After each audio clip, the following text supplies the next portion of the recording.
ที่เฮาบ่เว้าบ่ได้แปลว่าเฮาบ่ฮู้เฮาเงียบบ่ได้แปลว่าเฮาโง่เฮายิ้มบ่ได้แปลว่าเฮาเป็นมิตรกับซุอย่างเฮาบ่เครียดบ่โกรธก็บ่แม่นว่าเฮานั่นให้อภัยเฮาบ่เป็นหยังก็บ่ได้แปลว่าเฮาบ่รู้สึกบางเทื่อที่เฮานิ่งเงียบอาจเฮ็ดให้เฮาชนะบ่ต้องชนะไผดอกแค่ชนะความโมโหของเจ้าของชนะตัวเจ้าของที่สิบ่แสดงพฤติกรรมแย่ๆใส่คนอื่นมีวุฒิภาวะทางอารมณ์ที่ดีควบคุมเจ้าของได้บ่ต้องเปลี่ยนผู้ใดและบ่ต้องการให้ไผมามองว่าเฮาเป็นคนดูดีสุดท้ายตัวเฮานี่ล่ะฮู้ดีอยู่แก่ใจว่าเฮาเป็นคนจังใด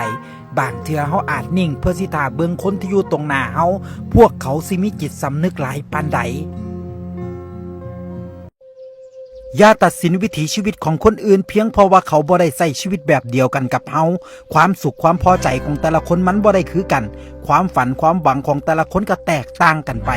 บางคนเลือกสิเฮ็ดสวนเฮ็ดนาก็บ่ได้แปลว่าชีวิตเขาสิล่มเหลวบ่มีทางเลือกแต่เป็นเพราะว่าเขาเลือกดีแล้วเลือกที่สิเป็นนายเจ้าของชีวิตบ่ต้องขึ้นอยู่กับผู้ใดขึ้นอยู่กับตัวเฮาใจเฮานี่ล่ะเลือกที่สิเฮ็ดความสุขแบบบ่คือผู้ใดชีวิตบ่ต้องรวยล้วนฟ้าก็มีความสุขได้คือกันกินอยู่บ่ติดหรูใช้ชีวิตตามต้นทุนพอเพียงแค่นี้ชีวิตก็มีความสุขแล้วล่ะ